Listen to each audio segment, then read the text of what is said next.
नमस्कार, मैं हूं संजय शर्मा। आप देख रहे हैं 4 PM न्यूज़ नेटवर्क। घटिया आदमी हमेशा घटिया बात करेगा। आज इस वीडियो में बताऊंगा एक ऐसे घटिया कवि की जिसने अपनी घटिया बातों से इस देश का मान मर्यादा सब कुछ ताक पे रख दिया है, और अब तो भगवान को लेकर भी ये घटिया आदमी अपना घटिया रूप दिखाने लगा है।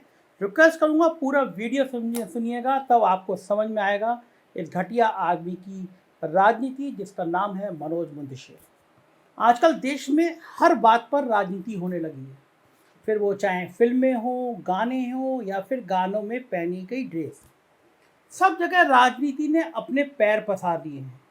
कभी किसी फिल्म के नाम को लेकर विवाद छिड़ जाता है, तो कभी गाने को लेकर, या फिर कभी गाने में हीरो हीरोइन की ड्रेस को लेकर। और यही वजह है कि अब फिल्में और गाने भी एक प्रोपेगेंडा का हिस्सा बनकर रह गए हैं। आलम यह है कि हर चीज को धर्म से जोड़ दिया जाता है। अगर कोई किसी रंग के कपड़े पहन ले तो वो एक धर्म का अपमान हो जाता है, लेकिन खुद एक प्रोपेगेंडा फिल्म बनाकर चुनावी सभाओं में वोट भी मांग लो तो वो धर्म के लिए लड़ाई लड़ना हो जाता है।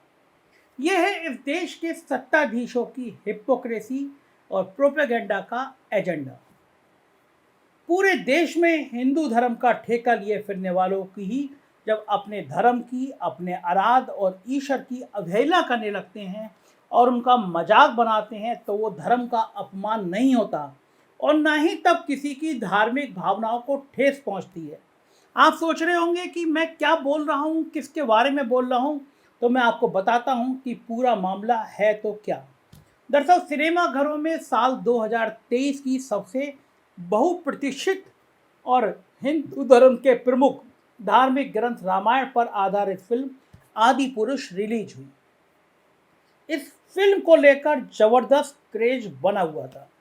हालांकि जितनी ज़्यादा चर्चा इस फिल्म को लेकर थी, उतना ही ज़्यादा विवाद भी इस फिल्म को लेकर शुरू से ही मचा हुआ था। क्योंकि पहले ये फिल्म पिछले साल आनी थी, लेकिन फिल्म के ट्रेलर में रावण का लुक और कई चीज़ें ऐसी थी जिनको लेकर काफ़ी आलोचना की गई। नतीजा ये हुआ कि फिल्म मेकर्स ने इसकी रिलीज को टाल दिया। अब काफ़ी मशक्क़त के बाद एक भारी भरकम बजट के साथ आदि पुरुष ने कल सिनेमाघरों में दस्तक दे दी। इस फिल्म को हिंदू धर्म की धार्मिक भावनाओं से जोड़कर देखा जा रहा था, क्योंकि इसकी कहानी रामायण से प्रेरित थी, और ये कहानी है हम सबके आराध्य भगवान प्रभु श्री राम की। फिल्म के प्रमोशन के दौरान जय श्री राम और हिंदू धर्म का काफ़ी प्रचार किया गया।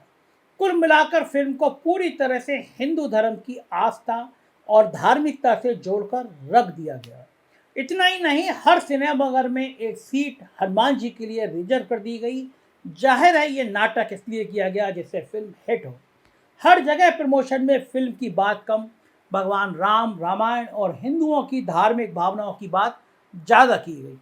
शायद इसके पीछे मकसद एक प्रोपेगेंडा को सेट करके फिल्म को बड़ी हिट बनाना था, क्योंकि वर्तमान समय में हिंदुओं को लेकर हर क्षेत्र में काफ़ी उत्सुकता है, राजनीति में बहुत उत्सुकता है, और धर्म के नाम पर इस देश में कुछ भी किया जा रहा है। और भगवान राम का सहारा लेकर तो लोग सत्ता तक पहुंच जाते हैं। बजरंगबली अब राजनीतिक मंचों पर आ गए हैं। ऐसे में आदि पुरुष के मेकर्स ने भी हिंदू प्रोपेगेंडा तैयार करके इसको भुनाने की पूरी कोशिश की है। फिल्म के ट्रेलर में ही भगवान राम की भूमिका निभा रहे एक्टर प्रभास लंका में भगवा ध्वज फहराने की बात करते हुए दिखाई दिए, और वो प्रभु श्री राम की तरह नहीं बल्कि एक राजनेता की तरह सभा को संबोधित करते हुए भी दिखे। खैर, ये भगवा ध्वज और अयोध्या में प्रमोशन ये सब किस लिए हो रहा था, ये तो हर किसी को भली भांति समझ आ रहा है।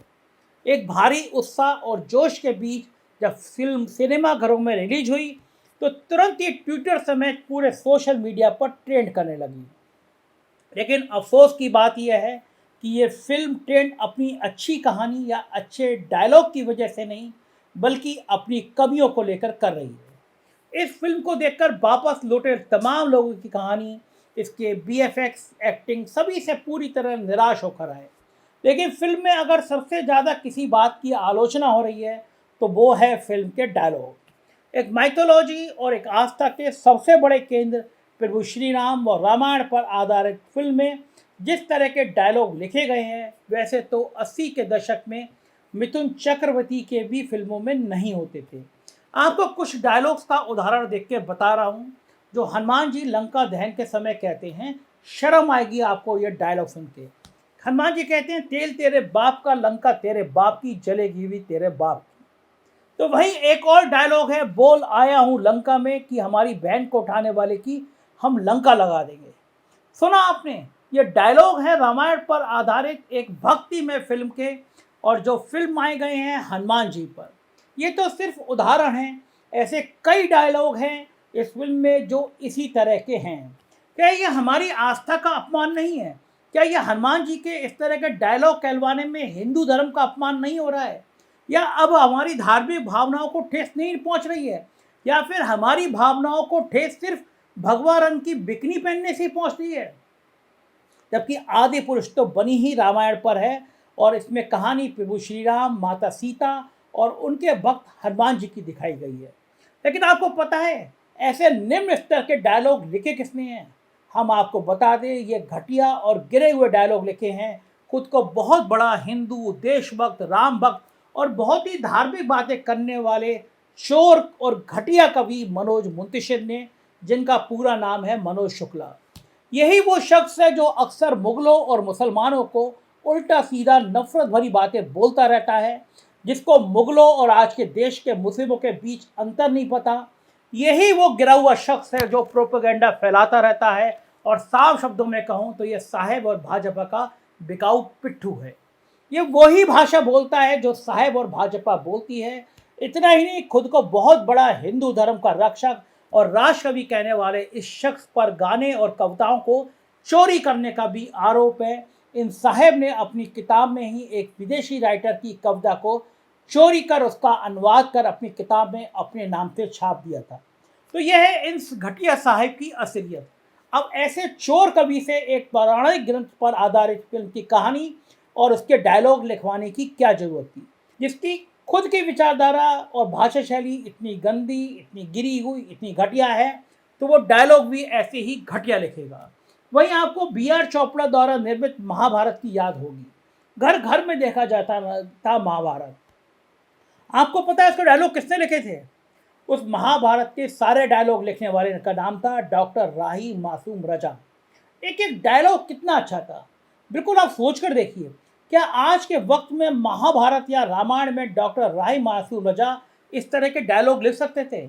या फिर जैसे डायलॉग आदि पुरुष में हनुमान जी बोल रहे हैं, अगर वो डायलॉग डॉक्टर राही मासूम रजा या किसी और मुस्लिम राइटर ने लिखे होते तो अब तक सोशल मीडिया से लेकर देश की पूरी राजनीति में सुनामी आ चुकी होती।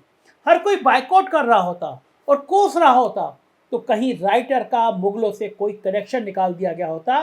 लेकिन अब जब ये डायलॉग एक हिंदू ने, वो भी ब्राह्मण और खुद को बहुत बड़ा हिंदू ज्ञाता, विद्वान, राष्ट्रभक्त और राम भक्त बताने वाले मनोज मुंतशिर ने लिखे हैं, तो देश में ना राजनीति उबाल मार रही है और ना ही हिंदुओं के ठेकेदार बने बैठे लोगों की धार्मिक भावनाएं आहत हो रही हैं। वैसे सिर्फ संवाद यानी डायलॉग ही नहीं, बल्कि फिल्म में कई तथ्यों से भी पूरी तरह से छेड़छाड़ की गई है। फिल्म में मेघनाथ का किरदार टेटू रखाए हुए है, वहीं सोने की लंका में रहने वाले रावण की लंका काली हो गई है और इतना बड़ा राजा होने के बावजूद भी काले कपड़े पहनकर घूम रहा है। उसके बाल और दाढ़ी आज के वक्त के किसी लोफर लड़के की तरह दिख रहे हैं। कुल मिलाकर हिंदू धर्म की आस्था का केंद्र रामायण और हर हिंदू के आराध्य प्रभु श्री राम की कहानी पर आधारित इस फिल्म में पूरी तरह से हिंदुओं की भावनाओं को आहत किया गया है और भगवान हनुमान, प्रभु श्री राम और पूरी रामायण को ही एक मजाक बनाकर रख दिया गया है। लेकिन सवाल यह है कि क्या अब लोगों की धार्मिक भावनाएं आहत नहीं हो रही हैं? यानी दूसरे पर प्रोपेगेंडा का आरोप लगाने वाले और खुद को हिंदू धर्म का ठेकेदार बताने वाले मनोज मुंतशिर और आदि पुरुष के निर्देशक ओम राव जैसे लोग खुद हिंदू धर्म का मजाक उड़ा रहे हैं और धार्मिक भावनाओं से खिलवाड़ कर रहे हैं। आपको याद रखना चाहिए, ये वही ओम राउत और मनोज मुंतशिर हैं जो देश के हुक्मरानों के निर्देश पर प्रोपेगेंडा फिल्में तैयार करते हैं। यही वो मनोज मुंतशिर है जो मुगलों को डकैत बताता रहता है और हमेशा मंच से हिंदू और मुसलमान के बीच नफरत फैलाने का काम करता रहता है। बहुत घटिया इंसान है, हर बात को सांप्रदायिक रंग देने का काम करता है, खुद को बहुत बड़ा विद्वान, संस्कृत का ज्ञाता और राष्ट्रकवि कवि बताने वाले मनोज मुंशियल ने खुद ये लो फ्लो वाले डायलॉग लिखे हैं और भगवान और पूरे हिंदू धर्म की भावनाओं का मजाक बनाकर रख दिया है। वही ओम राउत हैं जिन्होंने साल 2020 में एक और प्रोपेगेंडा फिल्म बनाई थी, तानाजी द अनसंग वॉरियर। इस फिल्म में भी भगवा रंग, भगवा ध्वज इन जैसे शब्दों का इस्तेमाल करके हिंदू धर्म को लेकर एक प्रोपेगेंडा तैयार किया गया था और फिल्म की असली कहानी पर आधारित बताकर इसमें काफ़ी कुछ गलत दिखाया गया था। यानी हुक्मरानों के एजेंट ऐसी प्रोपेगेंडा फिल्म को बनाते हैं और उसके नाम पर हिंदू धर्म और धार्मिक भावनाओं की बातें करते हैं, लेकिन खुद ही हिंदू धर्म का मजाक बनाकर रख देते हैं। ऐसे ही एक प्रोपेगेंडा स्पेशलिस्ट अभिनेता हैं जो पीएम मोदी से पूछते हैं कि क्या आप आम काट कर खाते हैं या चूस कर। उन्होंने भी कई प्रोपेगेंडा फिल्में बनाई हैं और साहेब की भक्ति में कोई कसर नहीं छोड़ी है। उसका इनाम भी उन्हें मिला कि उन्हें नेशनल अवार्ड दे दिया गया, वो भी उस फिल्म के लिए जो ना तो हिट हुई और ना ही उसमें कोई एक्टिंग करनी थी। इन साहेब ने भी भगवान राम का इस्तेमाल करने की कोशिश की और एक प्रोपेगेंडा फिल्म बनाई Ram Setu. Film box office पर औंधे मुँह गिरी, किसी ने भी पसंद नहीं की। तो वही हिंदुओं को लुभाने के लिए एक और प्रोपेगेंडा फिल्म बनाई गई, हिंदू हृदय सम्राट पृथ्वीराज चौहान। इस फिल्म में भी असली तथ्यों से काफ़ी छेड़छाड़ की गई और ऊपर से फिल्म में पृथ्वीराज चौहान बने अक्षय कुमार को लोगों ने एकदम पसंद नहीं किया। नतीजा ये हुआ कि फिल्म बॉक्स ऑफिस पर डिजास्टर साबित हुई। ऐसे कई प्रोपेगेंडा वाली फिल्मों निर्माता, निर्देशक, अभिनेता हैं जो ऐसी फिल्में बनाते हैं, जो प्रोपेगेंडा फिल्म बनाते हैं, फिर वो चाहे कश्मीर फाइल वाले विवेक रंजन अग्निहोत्री हों, इंदु सरकार और इंडिया लॉकडाउन जैसी फिल्में बनाने वाले मधुर भंडारकर हों, या फिर केरला स्टोरी बनाने वाले सुदीप्तो सेन हों, या फिर 72 हूरो नाम की फिल्म को प्रोड्यूस करने वाले सरकार के चाणक बनने वाले मानसिक दिवालिया अशोक पंडित हों। इन सब का काम है सिर्फ प्रोपेगेंडा फिल्में बनाना और एक दूसरे के धर्म या धार्मिक भावनाओं पर आघात करना। लेकिन दुख तब होता है जब खुद को हिंदू धर्म का ठेकेदार मानने वाले और बहुत बड़े राम भक्त और राष्ट्र भक्त कहने वाले अपने ही धर्म का मजाक उड़ाएं। आखिर इस तरह के गिरे हुए स्तर के डायलॉग रामायण और प्रभु श्री राम पर आधारित फिल्मों में बिल्कुल भी शोभा नहीं देते। पूरी रामायण का मजाक बनाकर रख दिया है। आप भी फिल्म देखिएगा और तब आपको एक एक कदम पर एहसास होगा कि रामायण और हम सबके आराध्य प्रभु श्री राम के साथ क्या किया जा रहा है। अपने प्रोपेगेंडा के चक्कर में धर्म के ठेकेदार बने बैठे लोग ही आखिर क्यों अपने धर्म का मजाक उड़ा रहे हैं और धार्मिक भावनाओं से खिलवाड़ कर रहे हैं। क्या इनको ये बनाते समय बिल्कुल भी शर्म नहीं आई कि अपने आप सिर्फ भगवा बिकनी पर इनकी भावनाएं आहत हो जाती थी और अब खुद हनुमान जी से ऐसे डायलॉग बुलवा रहे हैं, पूरी रामायण का मजाक बनाकर रख दे रहे हैं, तब धार्मिक भावनाएं आहत नहीं होगी। और ये फिल्म रामायण पर नहीं बल्कि वर्तमान परिदृश्य में सत्ता में बैठे लोगों का एक प्रोपेगेंडा फिल्म बनकर साबित हो रही है। वर्णन एक सौम्य शांत व्यक्तित्व व मधुर वक्ता के रूप में देखा हुआ सुना है। हमने हर जगह भगवान राम को इसी तरह सुना है, लेकिन आदि पुरुष फिल्म में भगवान राम को इतना अधिक एग्रेसिव दिखा दिया गया है। आखिर ये लोग अपने प्रोपेगेंडा के चक्कर में भगवान राम के व्यक्तित्व को क्यों बदलने में लगे हैं? एक त्यागी, तपस्वी, शांत और सौम्य व्यक्तित्व को अपने फायदे के लिए क्यों इतना गलत दिखा रहे हैं? जिन श्री राम ने अपने वचन का पालन करने के लिए अपने पूरे राज और सिंहासन को त्याग दिया, उन प्रभु श्री राम के नाम का इस्तेमाल करके ये चंद राजनीतिक और प्रोपेगेंडिस्ट लोग अपनी सियासत और किस्मत को चमकाना चाहते हैं। आदि पुरुष में दिखाए गए दृश्य, इसकी कहानी, उसके संवाद हमारी आस्था, हमारे आराध्य, हमारी संस्कृति और हमारी धार्मिक भावनाओं को ठेस पहुंचाते हैं। शायद यही वजह है कि फिल्म को प्रोड्यूस करने वाली कंपनी टी सीरीज ने अपने सोशल मीडिया अकाउंट से फिल्म से संबंधित पोस्ट डिलीट करनी शुरू कर दी है। शायद दर्शकों की तरह उन्हें भी धोखे में रखा गया और रामायण पर आधारित एक धार्मिक भावनाओं से जुड़ी फिल्म को बनाने के बहाने एक प्रोपेगेंडा फिल्म सेट करके तैयार कर दी गई। फिलहाल अब इस फिल्म को बैन करने की, प्रतिबंधित करने की मांग हो रही है, लेकिन ताज्जुब यह है कि बायकॉट गैंग जिसकी भावनाएं बिकनी पर धार्मिक भावनाएं आहत हो जाती थी, वो हनुमान जी के इस तरह के संवाद और हमारी धार्मिक आस्था का केंद्र रामायण से छेड़छाड़ किए जाने पर पूरी तरह से खामोश है। ये है बायकॉट गैंग की असलियत। कैसा लगा वीडियो कमेंट में ज़रूर बताइएगा। हमारे कुछ राज्यों में चैनल हैं, 4 PM यूपी, बिहार, गुजरात, महाराष्ट्र, कर्नाटक, उन्हें भी सब्सक्राइब करिएगा। शुक्रिया, थैंक यू। हैं।